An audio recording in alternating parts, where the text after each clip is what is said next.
Hello everyone, कैसे हैं? तो मैं हूं आपका फिज़िक्स टीचर मास्क मास्टर। और हम आज शुरू करने वाले हैं एक नया चैप्टर जिसका नाम है यूनिट एंड मेजरमेंट्स। ठीक है, तो हम शुरू करेंगे पहले एक कहानी से जिसमें हम देखेंगे कि लोगों ने कैसे ऑब्जर्वेशंस किया और कैसे पता चला कि फ़िज़िक्स के लॉज कैसे बनाने हैं। ठीक है, तो अर्थ होती है वो कैसी होती है? फ्लैट। कैसी होती है? फ्लैट। इसका कोई अंत नहीं है, इसका कोई अंत नहीं है, ये ऐसी फ्लैट चलती ही जाती है। और अगर आप यहाँ पर चलते जाओगे तो आप चलते ही जाओगे।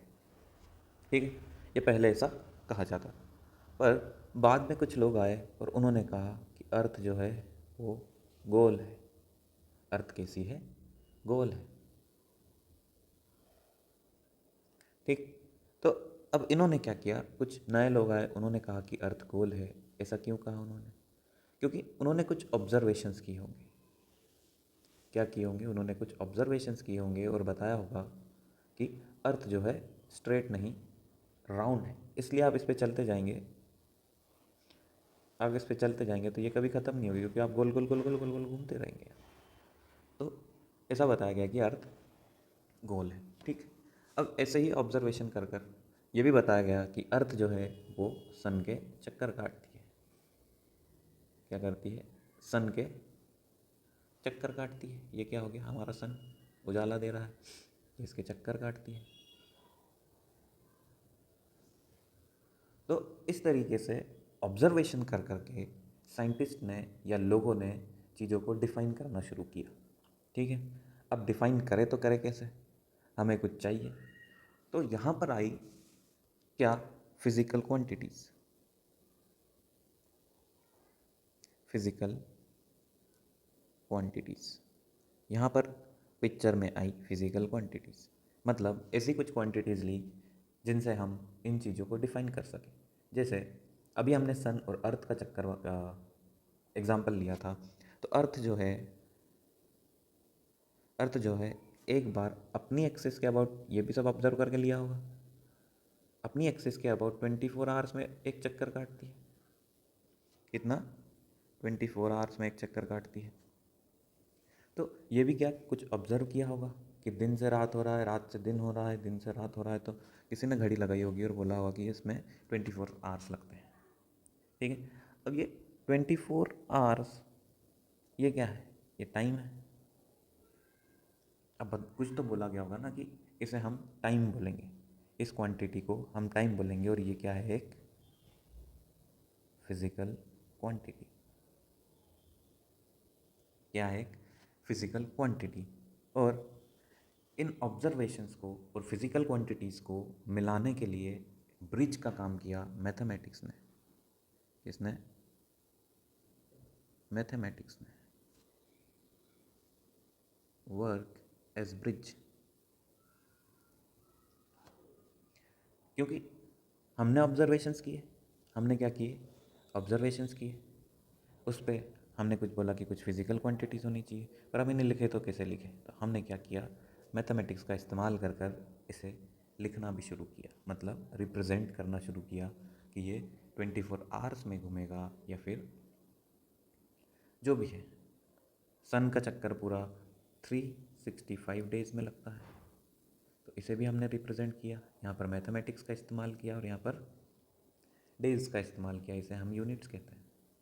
डे एक यूनिट हो गई ना टाइम की। ठीक है, यहाँ पे यूनिट हो गई hours.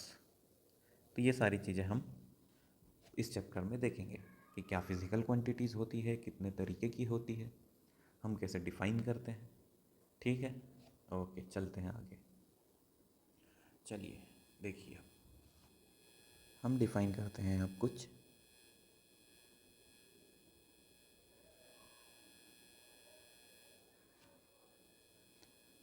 Physical quantities. Physical quantities, देखिए नाम से ही कुछ पता चल रहा हो कि फ़िज़िकल क्वांटिटीज़। हम कहते हैं कि फ़िज़िकल मत होना, मतलब ठीक है, अलग बात हो गई।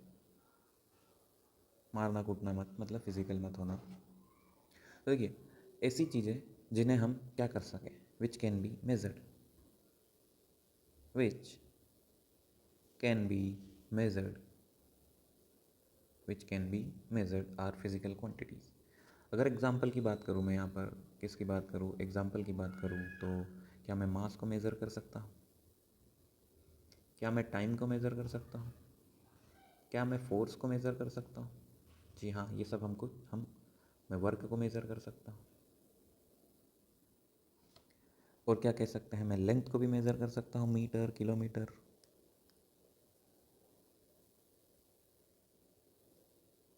एटसेट्रा। ये क्या है? ये सारी फिज़िकल क्वांटिटीज़, मतलब जिन चीज़ों को मैं मेज़र कर सकता हूँ वो क्या है? Physical quantities. जैसे पानी को मैं वॉल्यूम के उसमें कर सकता हूँ, तो वॉल्यूम मेरी वहाँ पर फिज़िकल क्वांटिटी हो गई, मतलब पानी मेरी एक फ़िज़िकल क्वांटिटी हो गई जिसको मैं फिज़िकल क्वांटिटी के टर्म में इस्तेमाल कर रहा हूँ, वॉल्यूम के टर्म में। ठीक। और क्या? जैसे अगर हम देखें, क्या मैं लव को मेज़र कर सकता हूँ? नहीं। और क्या कह सकते हैं, क्या मैं फीलिंग्स को मेज़र कर सकता हूँ? फीलिंग्स मेज़र हो जाती ना तो क्या ही बात थी, किसी को एक्सप्रेस करने की ज़रूरत नहीं पड़ती, प्रूव करने की ज़रूरत नहीं पड़ती, मीटर लेके जाते और बोलते देखिए मेरे पास आपके लिए इतनी फीलिंग्स है। तो ये सारी फिज़िकल क्वांटिटीज़ नहीं है, ये सारी फिज़िकल क्वांटिटी नहीं है क्योंकि हम इन्हें मेज़र नहीं कर सकते। ठीक है।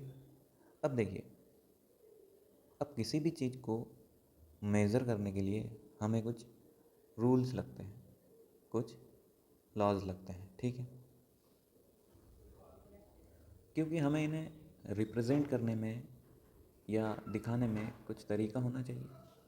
जैसे लेंथ की बात करें, हम लेंथ की बात करें तो कुछ ऐसे बोल दिया मैंने कि 10 मीटर। ठीक है। अब देखिए कितना है, उसके लिए हमने क्या किया, इसमें मैग्नीट्यूड जोड़ा। कितना? 10। और यूनिट क्या है इसकी? मीटर। ठीक है। तो एक फिज़िकल क्वांटिटी को रिप्रेजेंट करने के लिए हमें दो चीज़ की हमेशा ज़रूरत होती है। वो क्या है कि कितना है और किस यूनिट में है। तो एक फिज़िकल क्वांटिटी को क्यू से रिप्रेजेंट करते हैं और इसको ये किसके बराबर हो जाएगी? मैग्नीट्यूड और यूनिट के बराबर। और यहाँ पर मैग्नीट्यूड को n और यूनिट को u से रिप्रेजेंट करते हैं, तो q equals to N U हो जाएगा। मतलब हम किसी भी फिज़िकल क्वांटिटी को उसके मैग्नीट्यूड और उसकी यूनिट से रिप्रेजेंट कर सकते हैं। जैसे आपको बोला कि आम ले आओ, क्या ले आओ? मैंगो। जैसे आपको बोला कि आम ले आओ, मैंगो, तो आप क्या पूछोगे? कितने किलो? कितने किलो, हाउ मच? तो आपको कुछ भी बोला जाएगा कि 10 केजी, 50 केजी। तो यहाँ से आपको एक अमाउंट पता चला कि कितना लाना है, तो ये इसका रिप्रेजेंट करने का तरीका हो गया कि कितना लाना है। ठीक है।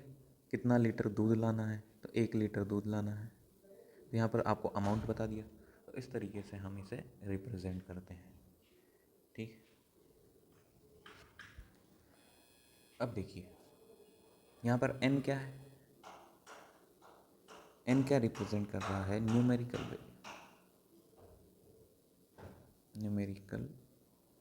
वैल्यू। और u क्या रिप्रेजेंट कर रहा है यहाँ पे? यूनिट। जैसे यहाँ पर 10 क्या था इसकी न्यूमेरिकल वैल्यू और kg क्या थी इसकी यूनिट। तो ये एक फिज़िकल क्वांटिटी को रिप्रेजेंट करेंगे। अब देखिए मैंने कह दिया 10 kg, 10 kg, तो मैंने q क्या कर दिया? फिक्स कर दिया। ठीक है, मतलब q मैंने कांस्टेंट कर दिया। या मैं कह दूँ n इंटू यू मैंने क्या कर दिया? कांस्टेंट कर दिया। अब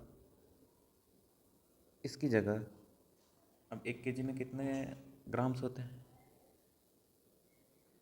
1 kg में 1000 ग्राम्स होते हैं। अब मैं कह देता कि 1 kg कितना हुआ? 10 kg। 10 kg बोला मैंने तुमने। अब इसको रिप्रेजेंट करने का तरीका अलग अलग हो सकता है, या मैं इसको 10,000 ग्राम भी बोल सकता हूँ।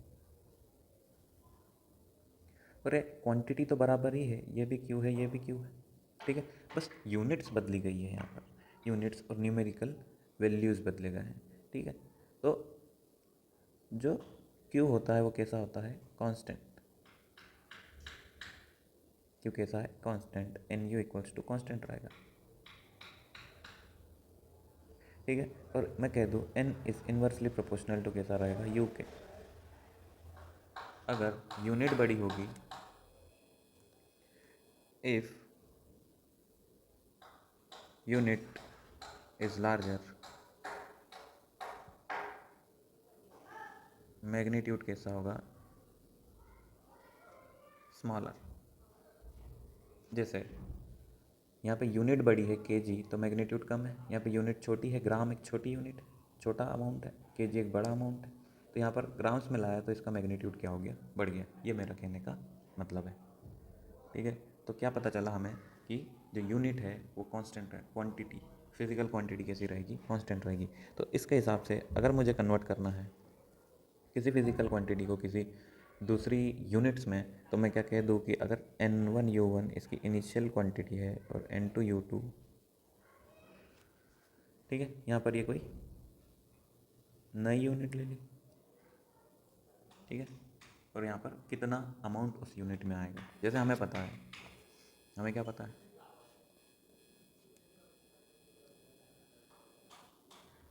10 kg, 1 kg मैंगो है, इसको मुझे ग्राम्स में कन्वर्ट करना है। क्या है, मेरे को इसे ग्राम में कन्वर्ट करता है, और मुझे पता है एक नहीं लेते हैं, 2 ले लेते हैं। 1 kg किसके बराबर होता है, 1000 ग्राम्स के बराबर, ठीक है। तो देखो इनिशियल न्यूमेरिकल वैल्यू 2 थी, यूनिट कितनी थी इसकी, केजी। फाइनल वैल्यू हमें पता नहीं कितनी होगी ग्राम्स में, तो यूनिट इसकी क्या है, ग्राम्स। तो मैं कह दूँ 2 kg इंटू के जी को मैं किस में लिख सकता हूँ, ग्राम्स में लिख सकता हूँ। 1000 grams equals to N2 into grams. Gram से ग्राम कैंसिल हो गया, तो यहाँ से N2 कितना आया, 2000, ठीक है। तो मैं क्या कह सकता हूँ यहाँ पे कि 2 kg mango is equals to 2000 grams, बराबर होगी ना N1U1 इक्वल्स टू N2U2। ये चीज़ हमने यहाँ पे यूज़ करी। क्या समझ आई इतनी बार, मतलब ये वाला फार्मूला, ये जो फार्मूला है इसको बॉक्स बनाकर इस पर स्टार लगा दीजिए, क्योंकि हम इसे यूनिट कन्वर्जन में यूज़ में लेंगे, ठीक है। क्योंकि यहाँ पे तो मैंने आपको ग्राम्स ही बताई, हो सकता है और कोई सी यूनिट बता दें, फेरिटो यूनिट कुछ, और यहाँ पे बोले कि एक फेरिटो इक्वल्स टू 10⁸ 8 kg, ऐसा कुछ नई यूनिट ला दे। तो यहाँ पर मैंने इसको न्यू यूनिट का नाम दिया कि कोई भी नई यूनिट में आप उसे कन्वर्ट कर सकते हैं, ठीक है। क्या यहाँ तक बात समझ में आती है आपके, चलिए अब देखिए, यहाँ पर हम देखते हैं टाइप्स ऑफ फिजिकल क्वांटिटीज।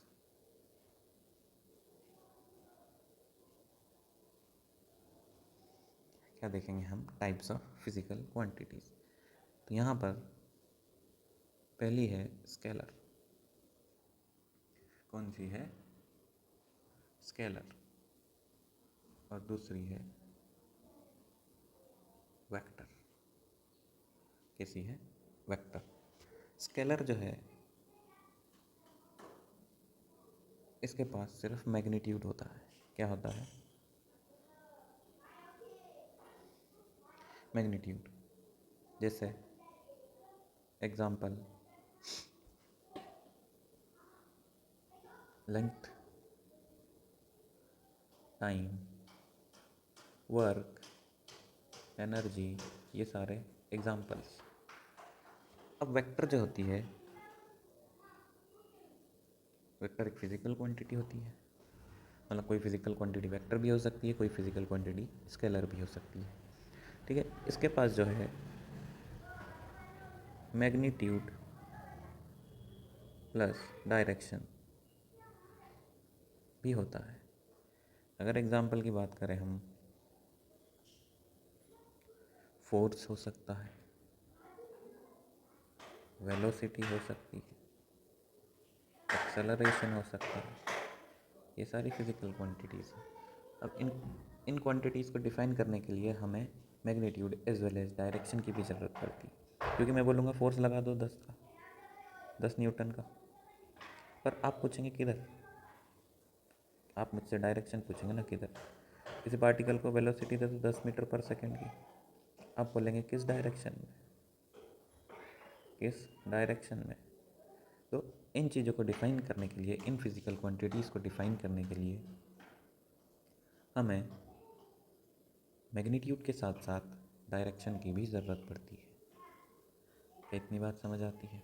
तो ये दो टाइप की फिज़िकल क्वांटिटीज़, स्केलर और वेक्टर। ठीक है, ओके। अब देखिए, दो तरीके की फिज़िकल क्वांटिटीज़ होती है। एक तो होती है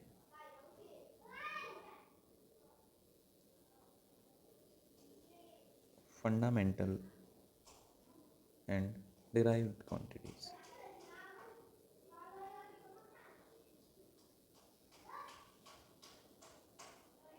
फंडामेंटल एंड डिराइव्ड क्वांटिटीज़, ये एक और नया क्लासिफिकेशन है। ये तो डायरेक्शन और उसके ऊपर था, ये एक नया क्लासिफिकेशन है। अब ये जो फंडामेंटल क्वांटिटीज़ है, अब देखिए दुनिया में तो बहुत सारी चीज़ें हैं। फोर्स है, लेंथ है, मास है, वर्क है, एनर्जी है, एंगुलर मोमेंटम है, करंट है, वेलोसिटी है, speed of light, permittivity, planet constant, photon, electron, बहुत सारी चीज़ें हैं। ये सारी फिज़िकल क्वांटिटीज़ हैं। ठीक है, अब फिज़िकल क्वांटिटीज़ को डिफ़ाइन करने के लिए हमें एक पर्टिकुलर मैग्नीट्यूड और एक यूनिट चाहिए, हमने अभी अभी देखा था। अब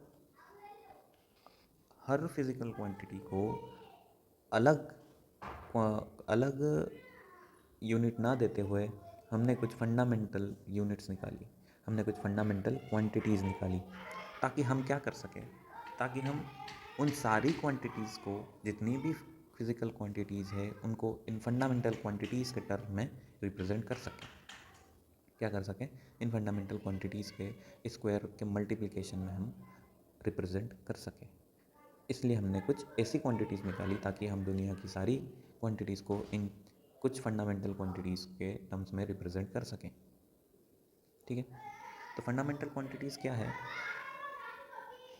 विच are independent of all other quantities,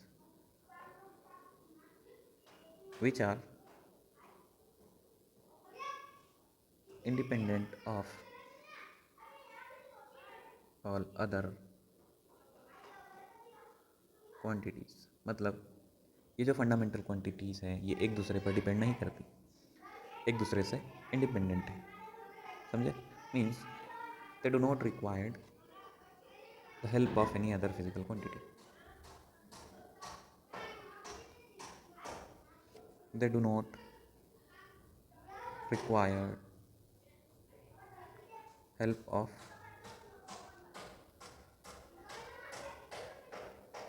any other quantity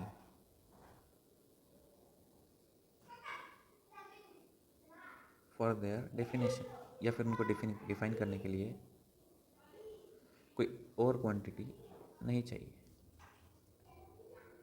ठीक है, और एक और क्या होती है, एक होती है डिराइव्ड क्वांटिटी। कौन सी? ये फिजिकल फंडामेंटल हो गई। डिराइव्ड क्वांटिटी क्या, कि इन फंडामेंटल क्वांटिटीज़ के मिक्स करके कोई अदर क्वांटिटी बनाए, तो उसे हम क्या कहते हैं, डिराइव्ड क्वांटिटी। मतलब इन्हीं फंडामेंटल क्वांटिटीज़ को डिराइव करके हमने ये वाली क्वांटिटी बनाई है, इसलिए हम इसे डिराइव्ड क्वांटिटी बोलते हैं। ठीक है, तो हम क्या कहते हैं कि all other quantities, all other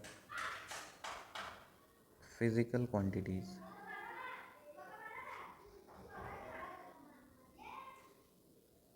can be derived by suitable multiplication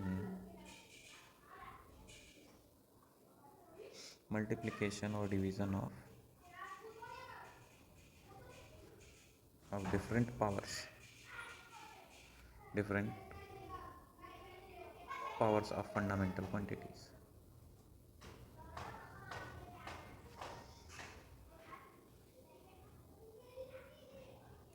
तो यहाँ पर क्या हुआ कि हम इनके मल्टीप्लिकेशन और डिवीज़न करके या उनकी पावर्स मल्टीप्लिकेशन और डिवीज़न की कुछ पावर देकर हम नई क्वांटिटी बनाएं तो क्या होगा, वो एक डेराइव्ड क्वांटिटी हो जाए। अगर मैं एग्जांपल लूँ कि लेंथ को रिप्रेजेंट करता हूँ मैं एल से, ठीक है, इसको मैं बोल देता हूँ कि ये क्या है, फंडामेंटल क्वांटिटी, ठीक है। अब मुझे कोई एरिया निकालना है। एरिया क्या होता है, लेंथ का स्क्वायर। तो मैंने क्या किया, लेंथ का मल्टीप्लाइड करके यहाँ पर उसका स्क्वायर लगाया, तो मुझे क्या मिला, एक दूसरी क्वांटिटी। जैसे मान लेते हैं एक स्क्वायर है, इसकी 1 सेंटीमीटर लेंथ है और 1 सेंटीमीटर विड्थ है। तो लेंथ एल ये इसकी क्या हो गई, लेंथ हो गई। अगर मुझे एरिया निकालना है तो मैं क्या करूँगा, 1 सेंटीमीटर इंटू 1 सेंटीमीटर, ठीक है, ये कितनी हो गई, 1 सेंटीमीटर स्क्वायर। और यहाँ पर मैंने लेंथ को फंडामेंटल क्वांटिटी ले लिया, मतलब मैंने सेंटीमीटर, एक फंडामेंटल क्वांटिटी का सेंटीमीटर एक यूनिट है। तो यहाँ पर मैंने क्या किया कि सेंटीमीटर का ये स्क्वायर करके मैंने एरिया की क्वांटिटी को डिराइव्ड कर दिया। यहाँ पर एरिया एक डिराइव्ड क्वांटिटी हो गया, क्या हो गया, डिराइव्ड क्वांटिटी। क्या हो गया ये, डिराइव्ड क्वांटिटी। क्या चीज़ समझ में आई आपको। वैसे ही अगर मैं वॉल्यूम की बात करूँ तो वॉल्यूम क्या आता है, सेंटीमीटर क्यूब। तो ये क्या हो गई, लेंथ का क्यूब करके मैंने बताया यहाँ पे पावर्स, क्या, डिवीज़न और मल्टीप्लिकेशन या पावर्स के टर्म में हम फंडामेंटल क्वांटिटीज़ को अगर रिप्रेजेंट करते हैं तो वो क्या हो जाती है, उसकी डिराइव्ड क्वांटिटी। क्या हो जाएगी इसकी, डिराइव्ड क्वांटिटी, ठीक है। तो ये क्या हो गई, फंडामेंटल एंड डिराइव्ड क्वांटिटीज़। अब देखिए कुछ 7 फंडामेंटल क्वांटिटीज़, कितनी, 7 फंडामेंटल क्वांटिटीज़ हैं और उनकी कुछ यूनिट्स भी हमने डिफाइन करके रखी है। यहाँ पर अगर मैं टेबल बनाता हूँ, टेढ़ी हो गई क्या लाइन,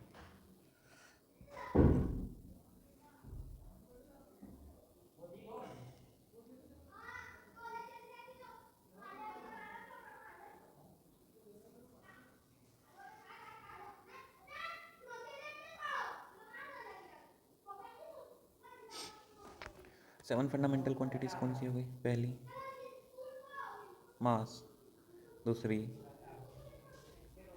लेंथ, तीसरी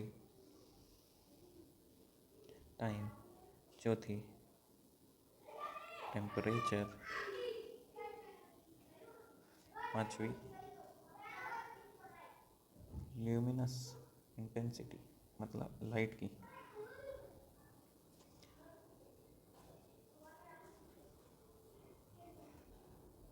छठी कौन सी हो गई, करंट, और सातवीं कौन सी हो गई, अमाउंट ऑफ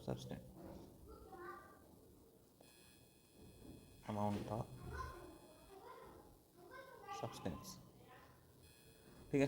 तो मास हमारी fundamental quantity, physical quantity P Q से डिनोट करूँगा।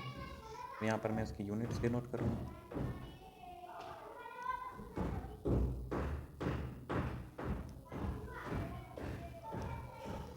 ये है फिजिकल क्वांटिटी, ये है उसकी यूनिट्स का कॉलम, और ये है सिंबल्स। हम इनकी यूनिट्स को किस सिंबल से रिप्रेजेंट करते हैं, मास को किलोग्राम, और इसको केजी से रिप्रेजेंट करते हैं, लेंथ को मीटर, और इसको एम से रिप्रेजेंट करते हैं, टाइम को सेकंड्स, इसको एस से डिनोट करते हैं, टेम्परेचर को केल्विन, और इसको के से रिप्रेजेंट करते हैं। ल्यूमिनस इंटेंसिटी को कैंडल, और इसको डी से डिनोट करते हैं करंट को एम्पियर्स, इसको ए से डिनोट करते हैं, और यहाँ पर अमाउंट ऑफ सब्सटेंस को मोल, तो यहाँ पे MOL। ये सारी जो रिप्रेजेंटेशन है, ये सारे सिम्बॉल्स हैं या यूनिट्स हैं, ये कौन सी यूनिट है? SI यूनिट्स, और इसको MK सिस्टम बोलते हैं। ठीक है, अभी हम सिस्टम के बारे में भी पढ़ेंगे कि यूनिट्स के सिस्टम कौन कौन से होते हैं। ये SI यूनिट्स है और MK सिस्टम में एक क्या होता है? CGS, जहाँ मीटर को लेंथ को सेंटीमीटर, मास को ग्राम्स और टाइम को सेकेंड में मेज़र करते हैं। इस तरीके से हम वहाँ पे यूनिट लिखते हैं। यहाँ पे मास को kg, मीटर पर सेकेंड में रिप्रेजेंट करते हैं SI यूनिट में। ठीक है, तो यहाँ तक की बात आपको समझ आती है। तो आज का लेक्चर हम यहीं तक रखते हैं। Thank you. अगर कुछ चीज़ें समझ में नहीं आई हैं तो मैं वापस से पढ़ा दूँगा, पर आप बिल्कुल लाइक करिए और बताइए मुझे कमेंट्स में कि क्या दिक्कत है और क्या चाहिए आपको। ठीक, okay, thank you, all the best.